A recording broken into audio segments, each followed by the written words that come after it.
Hey, I just took a nap. Guys, look, I know I've been covering some pretty random comics lately, alright? Elephant Man, iconic. Fusion Fall, apparently pretty lame because nobody watched it. And Lobo, historic. But I don't think that there's going to be any comic that I'm going to be covering for the rest of the year that's going to be as good as this one, bro. Rick Grimes 2000 is an absolute banger. How could it not be, bro? Rick Grimes versus an alien invasion? If you don't think that's cool, you must be tripping, bro. Welcome back to the channel. I am the Pumpkinator, and today I'll be covering Rick Grimes 2000. Created by comic powerhouse Robert Kirkman and legendary artist Ryan Ottley, Rick Grimes 2000 is a freaking trip. He made his first appearance in the 2003 Walking Dead comic that came out for Image Comics. Except that comic is nothing like this. The Walking Dead is a grounded and tragic story of perseverance, the degradation of humanity, and the will to live. And this one kind of feels like Monsters vs. Aliens for adults. Like, it's just over the top, you know? This version of Rick Grimes made his first appearance in The Walking Dead number 75 in 2010. He was in this 12-page gag ending that they put at the end of the issue, and they put it in there as a response to a fan who sent in a letter saying that the comic wouldn't go past 75 issues. So I guess it was kind of like the team saying, hey bro, we kind of did it, and also f*** you. But 11 years later, Kirkman and Albright wanted to flesh out their joke a little bit more by giving it a 5-issue comic, and that is what I'm going to be covering today. So why don't we take a little look-see at Rick Grimes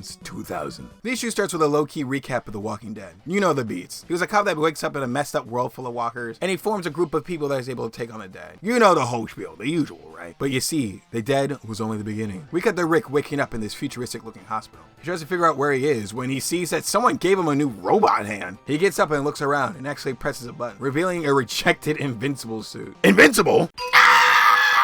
Well, it's good enough for Rick because he puts it on and keeps searching the ship. Well, that's until the floor opens up underneath him, making him fall back to the earth, where we see Glenn getting gutted. Bro, can we let Steven Yeun's characters survive? I know he's probably cool with Robert Kirkman, but every character that he plays for him either dies or suffers. I just wanted to point that out. I'm sure you guys noticed. Anyway, when Rick's on the ground, he calls for his son, Carl. But then a walker's head explodes all over him. The head popper is Tyrese, and he's accompanied by Axel and Martinez. Rick asks if he's dead because he saw all of them die, but Tyrese says he's not. The aliens have been gathering all the dead and turning them into super soldiers for their army. But these guys are goated, so they revolted. Things get a little awkward because Rick killed Martinez, but he says it's all good, even though he's got some mixed feelings about it. Thaddeus says they're in the middle of a war, so they should probably focus. But Rick just wants to know what's going on. So someone offers to fill him in. It's Michonne, who is objectively the best character. She explains that he disappeared 3 weeks ago. They had to knock him out because he was kind of going crazy. But after they did that, he kind of just vanished right before their eyes. And they didn't even know where to begin to look. But a few days after that, the aliens came. And it turns out that everything that they've experienced, the walkers and the devastation to their lives, was caused by aliens. And it was all a part of their diabolical plan. They came to Earth for their water, and they caused the dead to rise so they wouldn't suck it all up. And now they're rounding up the people that's left and turning them into a slave race to help harvest the water. But everyone is fighting back, uniting humanity in one final battle to take the planet back. But then Michonne gets her head clamped off. Bro, what the hell? It's like page 3 and they kill the best character? I can't have shit, can I? And who even freaking killed her? General Krieg! Grand Regent, let's play freaking sick, Grand Regent. They have goth baddies and Latina's Grand Regent. It's actually the governor, and he says that Michonne forgot to tell him how utterly hopeless their cause is. Hell, even Lori agrees. So he asks Rick, will he join them or die? Rick is surprised that Lori's alive, but before she can respond, the governor says that she's only alive because he allows it. He's been given gifts we could only imagine, so he shouldn't cross him, or the aliens. Well, Rick's gonna cross him anyway because he reaches with his robot hand for a lightsaber, causing the governor to charge at him. And he gets excited because he's gonna try to get his get back for Rick killing him. But Rick says that's not happening. They clash, and Rick jumps over him and kicks him in the face, and then cuts off his clamp. And when he's about to kill him, Lori points her arm cannon at Rick and begs him to surrender because he can't win. She says that they can bring the dead back as walkers or as normal people, and they can have them live forever and give them lives that they could only dream of, so there's no point in fighting. But Rick says he doesn't want to live a life in bondage or be on the same side as the governor because that isn't what they've been fighting for.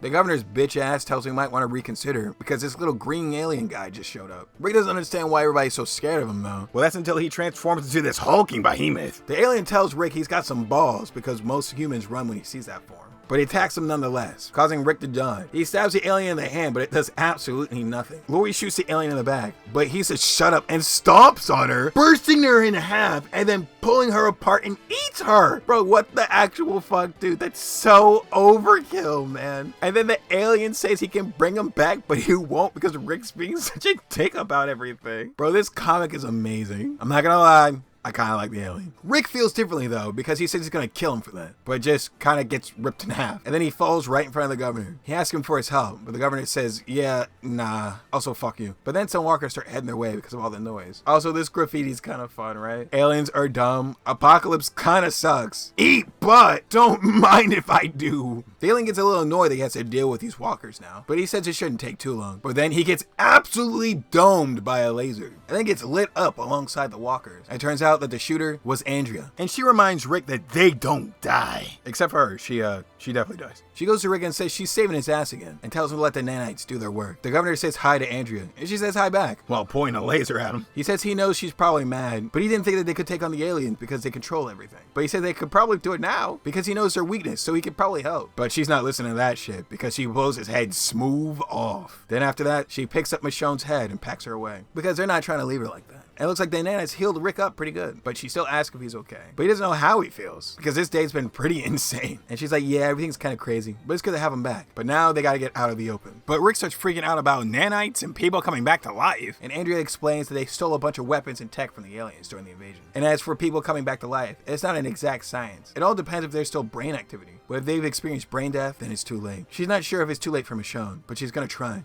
And ain't nobody bringing the government back. Then Andrea leads Rick back to the base, where he gets welcomed to the Sanctuary, humanity's last holdout, where Rick gets to reunite with his son Carl. Eugene, in a terrible Dr. Octopus cosplay, pulls up and says that they're glad that they found him, and says that he'll take care of Michonne. Some time passes and Rick says that the last few days have been pretty nice, because things aren't so bad there. And Andrea agrees. They can have weeks, sometimes up to a month of peace. So things aren't so bad. Plus, they got ice cream, so this place is awesome. And then we see little glimpses of their lives, which consists of attack planning and fortifying the base, finding Jesus, shooting lasers, and cracking Andrea. Wait, is that Andrea's ass?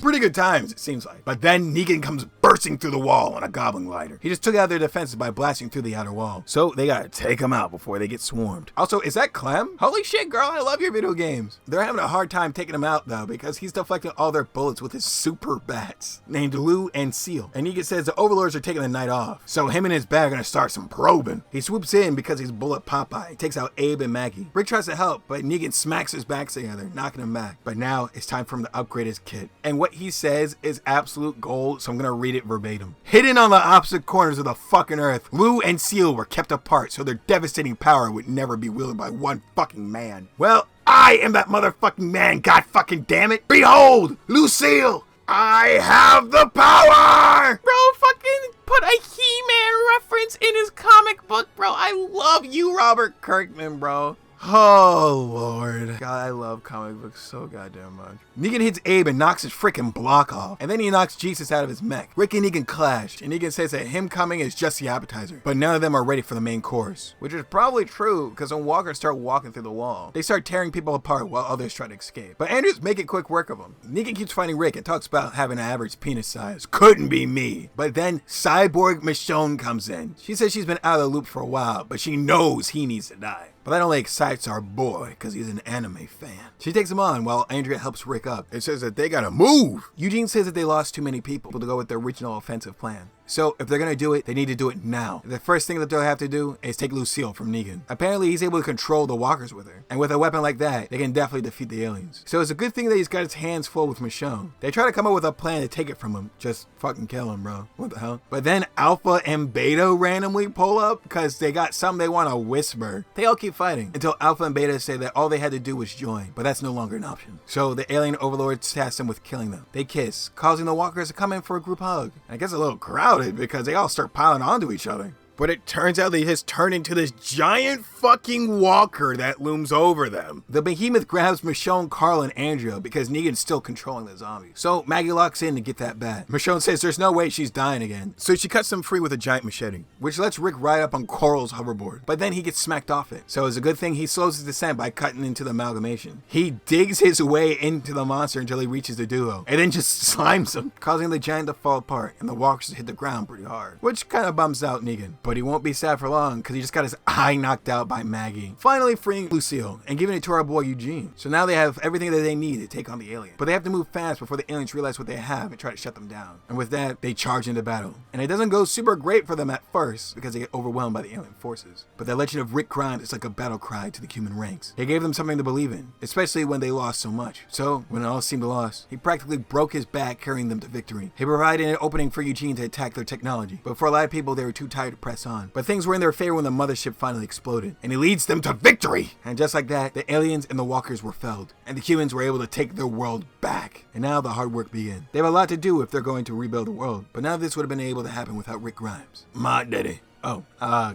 Carl's daddy. Yeah, it turns out that voiceover throughout the comic was an adult Carl recounting everything. So this old dude asks if he sees his dad often, because he lives so far out of the way. But they only see each other sometimes. Carl just wanted to live in a place where things are quiet. He feels like he has to live a nice, happy life because of everything that Rick sacrificed to keep him alive. The old guy asks what Rick's doing now, and Carl says about the same. The technology that the aliens left behind helped them rebuild the world, but it was also a warning. There's probably a lot more aliens somewhere out there, and they're probably on their Viltrumite shit, so they might come back and try to finish the job. So Rick is training a strike force for a possible new war. We see old Andrea and Rick, and she asks him if he's ready, and of course he is. He's Rick Grimes! She asks him if he thinks that today's the day, but he says the same thing that he says every day. Today, tomorrow, a year, or a decade from now. When the aliens return, they'll be ready. And that is the end of the comic, and I gotta say, it's a masterpiece. I don't even know where to start, dude. The absurdity of it all just makes it so fun. The invincible fit on Rick is crazy. I guess it's like bulletproof, whatever, you comic nerds, leave me alone. And you can tell the writers just had fun, right? I just love when writers just have fun with their source material and just do whatever they want, you know? That's why I love like What If comics so much, or like Elseworld stories. And you can obviously tell that they were having fun with it because it, like literally anything that Negan was saying was wild. Robert Kirkman, you did it again. First Invincible, then The Walking Dead, and now this. I also like how they brought back fan favorite characters and also brought in like the more main villains into the comic. Turning Michonne into a cyborg was pretty fun. I do wish we kind of got a little bit more time with a little bit more fan favorite characters like Glenn or Tyrese, you know what I mean? Other than that, I got no notes. This was awesome. I'm buying that comic and it's going right up on this wall. But that's what I thought about the comic, and I would love to know what you guys think down in the comments below. No, like for real, I really want to know what you guys think of this comic. Please. Like the video. And subscribe so you don't miss out on any new comics or, you know, whatever the fuck I'm doing. I don't know. But I'll see you guys in the next one. And make sure you tell your family that you love them. Bye-bye now!